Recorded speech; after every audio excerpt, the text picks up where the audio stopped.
Oh, it's thrilling. When you're ill, you're a taker. Mm. I had so many people giving to me. People were helping me in my garden. People brought food over to the house. I had all these people that were ministering to me. And so I got to be a giver. It's the best. It really is the best. It really is, isn't it? It almost is hard to put words to the way it makes us feel when we just do something in kindness for someone with no expectation of a return. Like you said, it's hard to even fully explain, except that it's just the most incredible, thrilling feeling. And I love that in that season, as your heart was healing and your body was healing, you were able to be the receiver of that kind of joy and that feeling in return. I think it's such a beautiful picture of the way that kindness works. What I've discovered is that everybody needs flowers. Everyone is touched by kindness. Everyone is.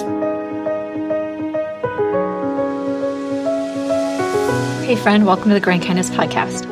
I'm your host, Deanna Kitchen, founder of the Growing Kindness Movement. This is a place where we grow together, learning to root our lives in kindness, connection, and community. If you've ever wished the world felt a little softer, a little more neighborly, or if you're craving stories that remind you that goodness still grows, you're in the right place. Together with our guests, we'll share stories of generosity and community, proof that even the smallest acts of kindness, from growing and giving cut flowers to everyday acts of care, can change lives and connect us in powerful ways. I'm so glad you're here. Let's get started.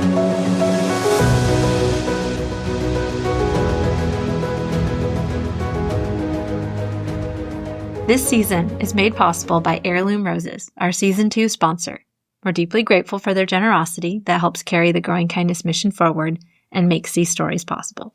Welcome back to the show, friends. We are so glad you're here with us. I think there's something so beautiful about taking time to get to hear somebody's story, even showing up with us today in this. You are helping to spread kindness. Thank you for being here. I'm honored to get to introduce you to today's guest, Robbie Bennett, a longtime Growing Kindness team member. Robbie hails from California and has been a part of our project since the very beginning days. Robbie, if you could just tell us a little bit more about yourself and the corner of the world where you're growing kindness. I live in Long Beach, and I live on a half acre of land, which is a lot of land, I guess, for Long Beach. I'm a widow. I have 3 grown children and 5 grandchildren who I absolutely adore. And I love growing flowers. I love my community. I love God. And that's about it. That's beautiful. Robbie, I'd love to go back in your story just a little bit. Can you share with us a little bit more about the last years of your life? How many years ago was it that you lost your husband? It's about 6 years ago. It was in 2019. He was sick, or he got cancer. And so for 4 years, we had that journey of lots of therapies, sort of I was a caregiver. Sometimes he was good and he was working and then it would come back. And then the last year, it was just about him and just about going to the hospital, chemotherapy. And I would take him to the hospital and he would have different episodes and we'd be back and forth. And actually the crazy part of that was he was a real career guy where he had his own business. And so I didn't see him very much because he was just an avid businessman. So the last several years of his life, we spent a lot of time together and I actually liked it. But then when he died, I was sort of lost because I had put my whole life around taking care of him and to being the good wife and being a good mother and taking care of the household. And then boom, felt like I didn't have a career anymore. I didn't have anything that was my purpose. Yeah. How long were you married before? 37 years. Wow. So your life was so woven together with his and into being your role as a wife and a mother. Can you tell us a little bit more about that season for you after? How did you cope? What helped you get through? What really helped, I guess, was just being around people. Mm-hmm. Lots and lots of people. And really, Growing Kindness was such an impactful place for me because my garden, which I've always was the love of my existence, was being in my garden and growing flowers from seeds. And I just always had this incredible garden. In fact, when we bought this house, it was a bidding war. It was a bidding war. And so the gal asked my husband, I was at another place or at my other house with the 2 kids, and he came to buy the house all by himself. She said, well, what are you going to do with the house? She says, well, my wife is an avid gardener, and so she's going to just be in your garden. And we have 2 little girls that we want to raise in this neighborhood. And so they even took the lower offer because she knew that I was going to take care of her garden. She had a whole huge cutting garden, just a cutting garden that then my husband turned it into a garage. So you had to start from scratch somewhere else in the property. So during that time, it sounds like being in your garden was a real anchor for you in that season of loss and learning a new life, just being out and growing and giving things. Sounds like it was a real help to you. Oh, yeah. When he was doing his chemo, I would always cut flowers for the nurses, for other patients in the chemo room. Growing kindness wasn't foreign to me. It was already something I was doing. It's just that it changed. Yeah, absolutely. I would love to hear more about those years following his loss and as you navigated this new life and finding the things that help you to grieve and the things that help you to find more of who you were. In that process, something that you shared with me as a part of your story was it was in that time that you came across our organization and joined our movement. But I'd love to hear, how did you find our community and what were your thoughts initially when you first crossed paths with it? Instagram. Okay. That's when you were part of Twig and Vine, and I just loved to see your little boys. They were little back then. And then there were different people on the internet that are part of, I'm trying to think, I can't remember which ones they were, but well, I do remember, I just can't come up with the right words. They moved me towards you. So then I started following the Growing Kindness and I started following Twig and Vine. You had I think it was the December pulled together, something that you had. Holiday cheer? Holiday cheer, yes. Yeah. And your whole team. And I thought, I want to be a part of a group like that. And it was only for locals at that time. So then I reached out in the following year, but I just missed the applications for the ambassadors. So I became a gardener and I just followed you on Instagram. I didn't get flowers yet. And then I remember when I got accepted to be an ambassador. It was so thrilling. I have a video of me out in my garden when I got my package with the dahlias and the cutters and the welcome to the Growing Kindness Project. And I felt welcomed. And I made a little video in my backyard showing and I then planted, I think 40 dahlias, and I just got to work on my garden, which was just really nice. And it gave me a purpose. I wasn't just sleeping in because I was so sad. I was getting up and getting going and planning and doing all the things that I needed. And then I had a event that happened, a very serious event right in the beginning. So in April, I think it was, when I became a Growing Kindness ambassador. And then June 6th, I had a massive brain aneurysm and put me in the hospital in the ICU for 3 weeks, and then the regular hospital for a week, and then 3 months of rehab. Wow. And people rallied around me during that time because they just knew how much the Growing Kindness Project meant to me. They saw the difference in my spirit. They saw just this enthusiasm, like my love came back to me. Kind of thing. I just wasn't as sad. And because I felt like, okay, this is my new life and I'm good with this. So my first giveaway of flowers was as a Growing Kindness ambassador. I couldn't drive and I always had caregivers and they would take me to my different therapies and things at hospitals. And this particular time was for an MRI at a hospital, and my driver helped me pick some flowers that we put together. I think they were pretty simple. I did have a couple of dahlias that had bloomed. They waited for me, and other people really came around and helped me to take care of the dahlias. It was wonderful, but they bloomed and they were beautiful. You know how showy dahlias are. And you can just put one in a jar and It's like, woohoo. So we were at this hospital and I gave them away as I walked through the hospital. I think I had 4 or 5, and I would give them to the clerk that checked you in or the registration. And so I was down to 1 jar left, and I was in the waiting room waiting, and it's packed with people. You don't know really what stage of life or what's going on. It's a hospital. I think I'm going to give it to my technician for my MRI. So I thought, this is not going to work. So I just kept them with me. And about an hour and a half later, I came back through that same waiting area, and there was only 1 person left there. And so I thought, I got a little in my head, said, give the flowers to her. So I did. I gave them to her. I said, these are for you. And she says, no, but I said, yeah, I'm part of an organization. We grow flowers to give away to promote kindness.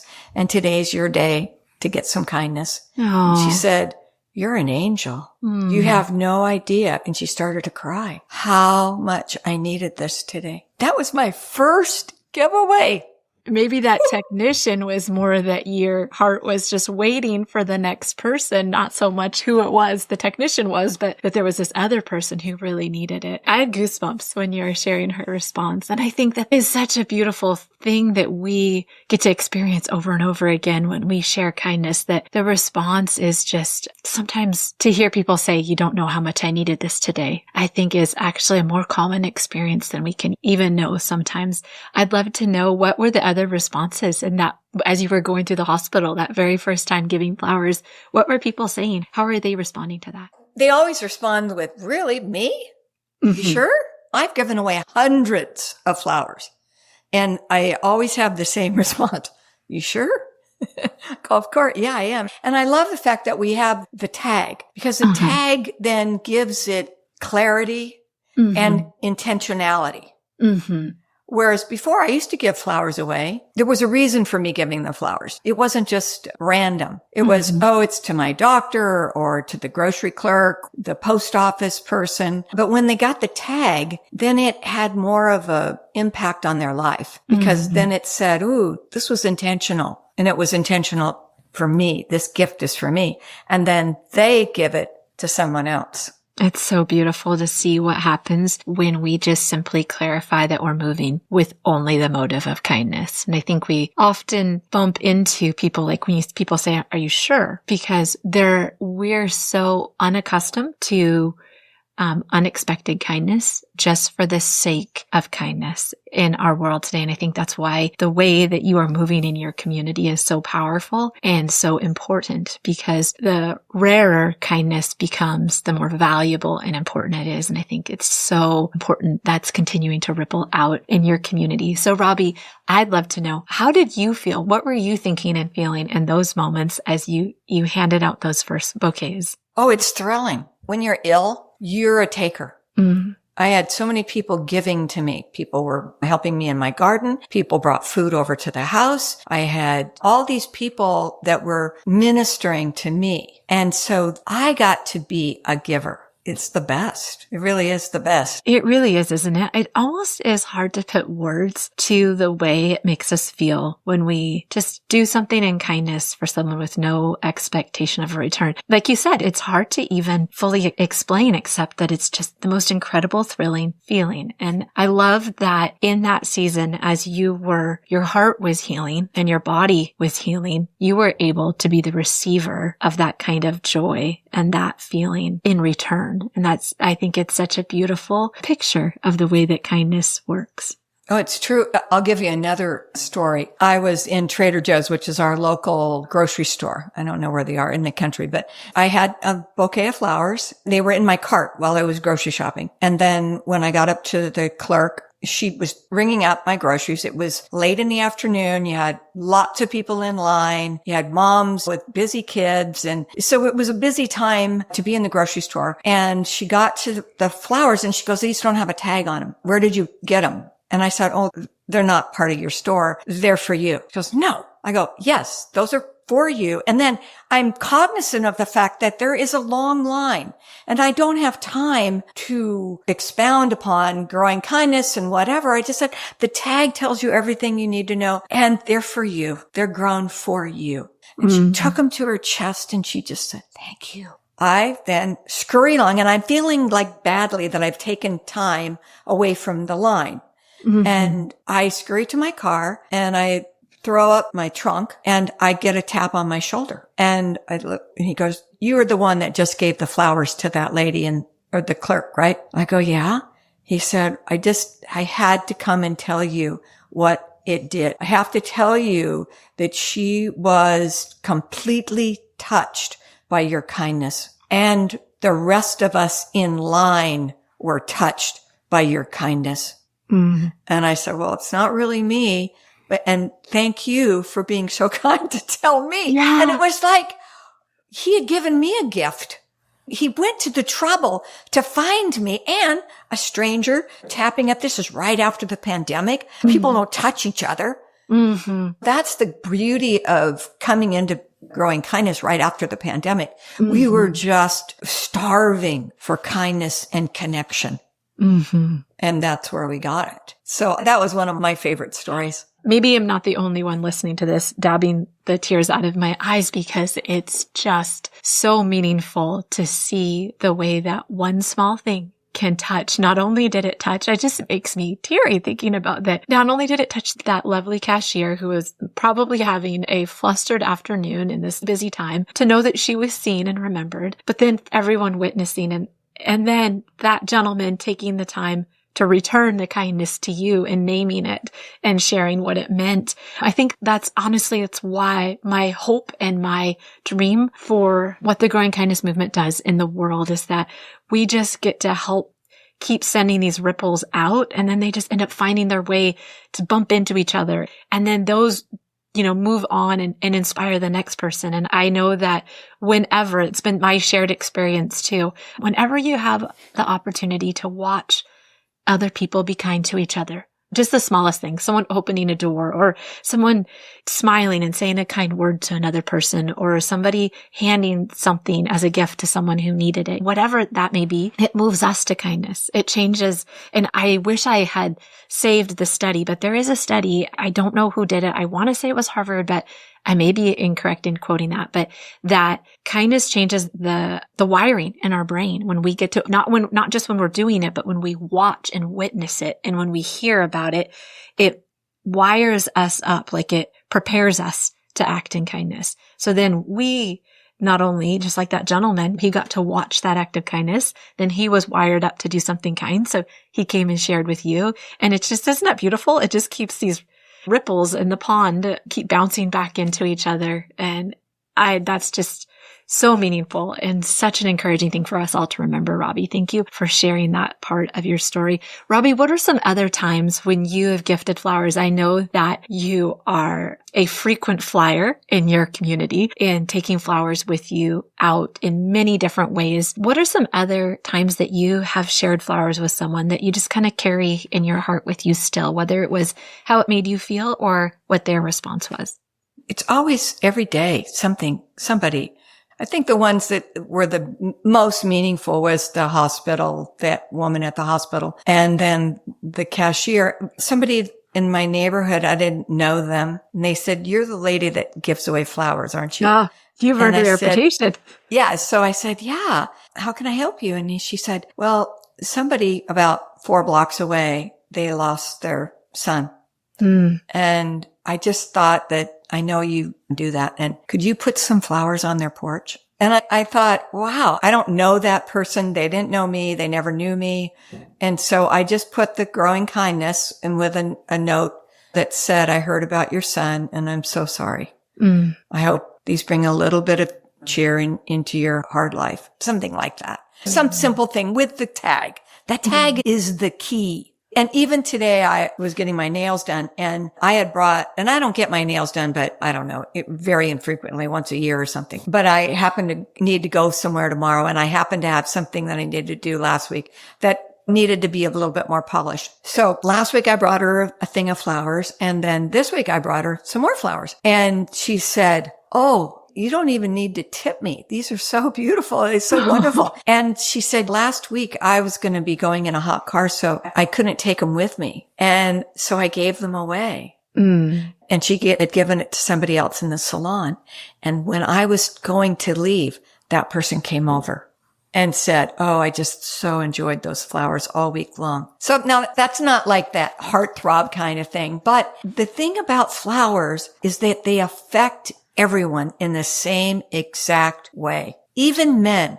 One time I was in a department store. I was just passing through. I needed a backpack, and I had flowers, and I was going to be going to one of my therapies, my physical therapies afterwards. So I had flowers to give to them. And so I had flowers in my car, and this guy was helping me, and somehow or another, I don't know why flowers came up into the conversation, but they did. And, oh no, I know. I bought the Growing Kindness flower backpack. I gave you one. Yes. And okay. So it was such a lovely gift that you surprised me with. I'd never seen this backpack before, but it's lovely floral, completely covered in flowers backpack, which was just so like you, Robbie, to think of something like that and connect it with Growing Kindness. So that's how it started, right?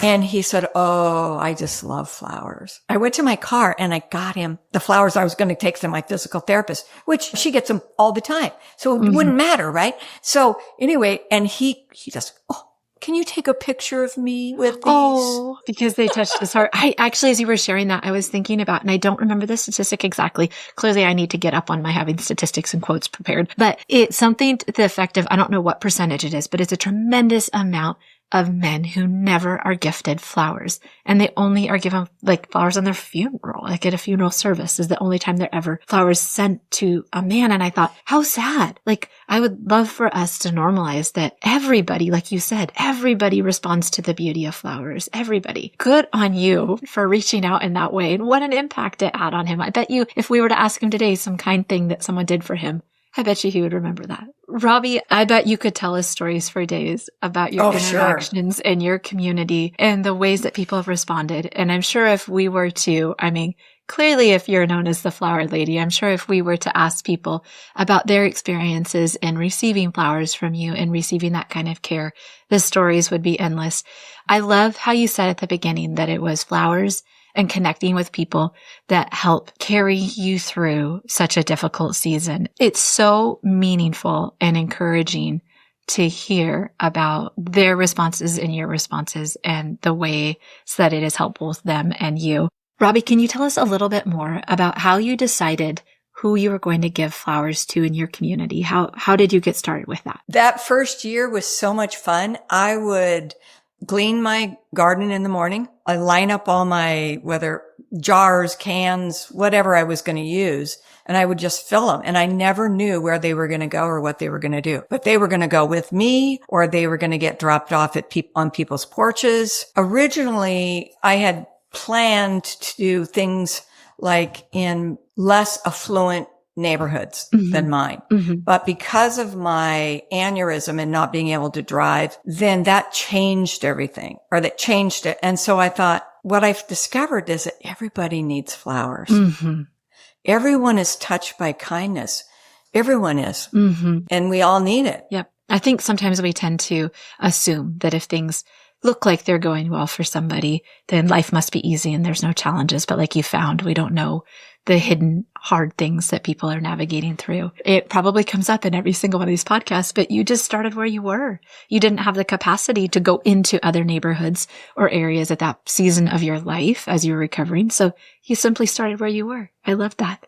And use what you have. Someone in our neighborhood, when before she died, she willed her house to the hospital, but with the stipulation that all the stuff in the garden would be gifted to the neighbors, and they could come over and dig up all her stuff. She had, I don't know how many roses, and she had astromeriums. So I dug up a clump of astromeriums and put them in my garden. Well, now that clump is about maybe 40 clumps. Wow. Of the flowers that just come up every year. They're the most easy to grow flowers. They're not my favorites. And I was, before Growing Kindness, I was actually going to pull them out or give them away, because they're just really not my favorite. And yet today I went out to my garden. What do I have? Astromeriums. So I put those with some olive tree leaves or branches, and oh my gosh, it was so beautiful. And that's what I gave to the nail parlor gal. And last week I hadn't been to there's a little restaurant in our neighborhood, and my husband and I used to go. It's just a little local place. You sit at the bar, or not the bar, anyway, and you get a taco, or it's a very casual place. And the waitress always knew us. And I just really wanted a taco, and so I drove by there and went in and got a taco. And she goes, "Oh my gosh, I haven't seen you since your husband died." And it was like, she goes, and out of the blue, she goes, "I still remember your flowers." Oh. See, she goes, "I still have the little jar that you put the flowers in." And so I wanted to come home and give her flowers, just drop off some more flowers, but I haven't done it. Maybe I'll still do it. Yeah. But now they'll get a tag on them. Yes. And it'll even be better. That's so encouraging to remember that there's always opportunity. The door is still open. You can always step forward in kindness, and there's never a wrong time for it. Robbie, you have given flowers in so many ways and for so many years. I know that you have gleaned some great little tips and insights along the way. So for someone who's listening who maybe either wants to give flowers more frequently or maybe wants to get started for the first time, what are your hot tips that have helped make it easier for you to be able to grow and give flowers in your community? Be prepared. So one is have your little jars all set up. Spice jars are the best because they're really teeny tiny and they're easy to get the label off. And so what I do is I use a rubber band. I know it's not pretty, but I just put a rubber band with the tag on the growing kindness. And so then they're just already ready to go. That's the thing. It's ready to go. And so you put your water in them. You can even just walk in your garden and pick a few flowers and plop them into the jar, and you've got a jar to go. And they're simple, and one rose. If you grow roses, you could put one rose in that jar and it makes a difference. Mm-hmm. My favorite flowers to grow are sweet peas because they're prolific. They're not in grocery stores. Mm-hmm.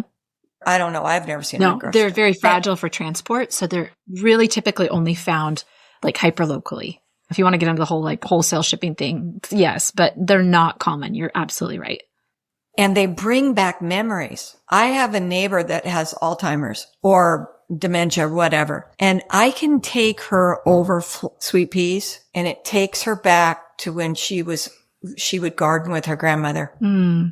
Because it's an old fashioned flower and it's prolific. Mm-hmm. And the more you cut, the more it blooms. So I think start where you are. If you have a rose, you can even just cut a camellia. You can cut greens out of your yard. Greens, that's all. Mm-hmm. And people still go nuts. It's the thought. It's really the thought. So I guess that's what I would say is you start small and don't start from growing seeds. Mm-hmm. That's wise advice. Too hard. That's too hard. Now, if you get into it, that's fine. And especially with Growing Kindness, we have all kinds of seminars and teaching moments that we can learn how to grow from seed and that's what I learned how to do the press. Oh, soil blocking? The soil blocking. Yep. I didn't know how to do that before. Yep. And my 6-year-old grandchild and I did these soil plots, and it worked the best thing ever. It was so much fun. But I learned that through Growing Kindness. Yeah. I learned how to propagate dahlias, twist them off and make more tubers, how to handle all kinds of gardening things. Mm-hmm. That was just icing on the cake. The community of Growing Kindness is so fabulous. All these like-minded women, or I think we have maybe a couple guys. I don't know. Yeah. Everyone is welcome. Everyone is welcome. Yeah. Everyone's welcome. And they're just generous people. Mm-hmm. They're generous, kind-hearted. Mm-hmm. When I came up to the retreat a couple of years ago, and we went to the nursing home, and there was one gal in our group, and I experienced her being overly generous. Like we had made these, I'll show you.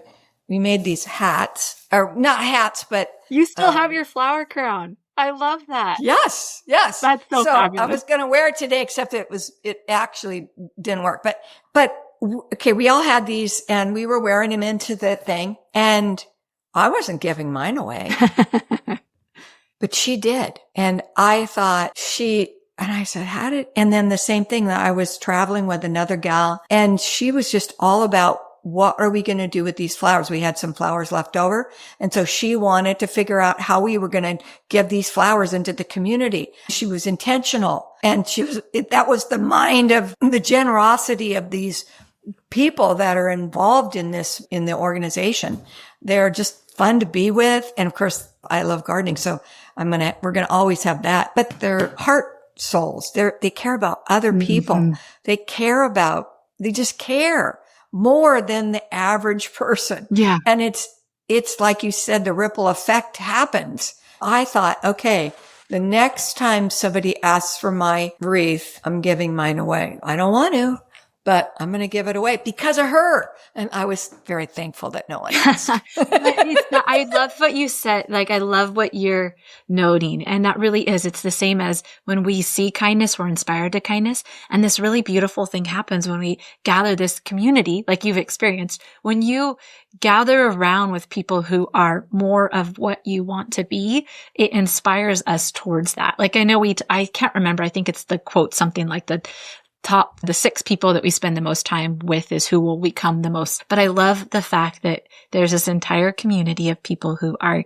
intentional about being kind and who are generous and community minded and just big hearted. And it's just amplifies and grows exponentially when we immerse ourselves in community like that. And I'm so, so thrilled that's what it has been for you. Truly, that was always the vision and the dream for what this community would be. The Growing Kindness community would be a place where people felt seen and loved and felt like they belonged, and also felt inspired and encouraged towards kindness even more. So I'm so thankful to hear that's been your experience, Robbie. What an absolute delight it has been to get to hear your story and witness the ways that you have navigated through a very challenging season through your garden and through kindness. And what a kindness it is to us today to get to hear that story. And just like the gentleman who witnessed you sharing those flowers and it moved him to act in kindness, I know that I'm walking away from this interview today inspired to be more intentional about the ways that I can move in kindness in my community as well. So thank you so much for being here with us today. Robbie, we love to end with one simple question that really illustrates the power of kindness and the way that it truly stays with us and changes maybe just our day or maybe even our life. So I'd love to ask, what is one small kindness that someone once did for you that you still carry in your heart today? It's sort of hard to narrow it down to one because so many people have done so many beautiful things that I constantly am reminded of and carry. And so I think of 2, actually. When I was really a new widow and I was having a hard time getting through even the days and even like what groceries to get or whatever. And I was in Trader Joe's again, and somehow or another came up that I'm just trying to navigate life without my husband. And the gal said, "Oh, hold on a minute." And the cashier, "Hold on a minute." And she went and she got some sunflowers and she handed them to me and she said, "We just like to give you these to cheer your day." It was like this. It did cheer me. It just like lifted my spirits from when I went in there sad and not like meandering the grocery store. I didn't know really even what to get or what not. Just, I was lost. And she just, and I took a picture of those in the Trader Joe's cart and then mailed a postcard back to Trader Joe's and said what this cashier did for me and what it meant to me. And I just wanted to make sure she knew that what she had done was just a beautiful thing. And then the other thing was when my husband was sick, even he was towards the end of his life, and I was having trouble getting him. He couldn't even take a step. And so I needed to get him to the doctor. I just couldn't do it. So I called one of my neighbors and I said, "Can you come over and help me get him down the step into the car?" And she said, "Sure, I'll be right there." She says, "Oh, what?" And so she helped me and she goes, "What's that basket?" And I said, "Oh, that's just our sheets. If he rubs he has really thin skin now. His sheets, they always get bloody." And she said, I'll take them home. She took them home, washed them, ironed them, literally ironed the tops of them, and then folded them in the most tidy and put a ribbon around them. And they were on my front porch when I came home. So those were the two that sort of stood out. They're both before Growing Kindness. They stay with me.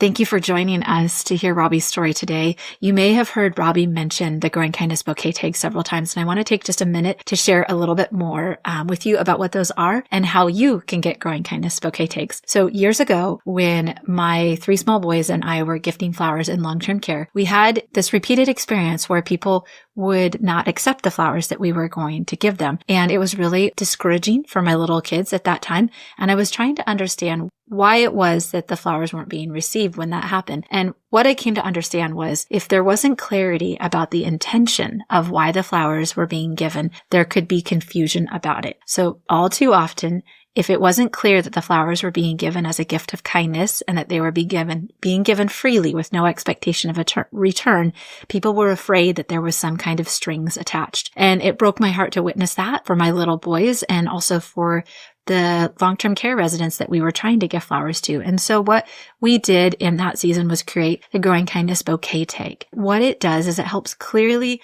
and easily declare our intention for giving. And so it says the flowers are freely given in the hope that they bring that person some joy. And so it's a really great way to declare our intention. It has the Growing Kindness logo on it, so people know that this is part of a global movement to spread kindness, and that's it. Simply kindness freely given. And so those bouquet tags have always been available for free. They are printable download that's available on our website. We will tag them here for you so that you can grab yours if you'd like to. I have not only heard from Robbie, but from many, many other of our team members who've said how much easier it is made giving flowers in their community to be able to put a bouquet tag on and say, I'm a part of this global movement of people who are spreading kindness through flowers, and these flowers are for you. They were grown with love and care, and there is no expectation of a return, just only a hope that they brighten your day. So if you would like to download your own bouquet tags and use them in the flowers that you gift, you can do so on our website. We will link it for you in the show notes. Thank you so much for listening to the Growing Kindness podcast. If today's episode encouraged you, there are a few simple ways to keep growing kindness with us. First, you can join the team. When you become a Growing Kindness gardener, you link arms with like-minded, like-hearted people from all around the world who believe that small acts of kindness really do make a big difference. To learn more or join the team, visit growingkindnessproject.org/gardener. Thanks to the generosity of our donors, membership is free. Another way to get involved is to become a donor. The Growing Kindness movement and this, our podcast, are made possible by the generosity of our donors. Kind-hearted people who believe, just like you, kindness matters. If you'd like to support the movement, visit growingkindnessproject.org/donate to make a gift and keep kindness blooming. And finally, if this episode touched your heart, would you share it with a friend? It's one of the simplest ways to spread kindness today. I'm so grateful you're here. Until next time, keep growing kindness, one bloom at a time.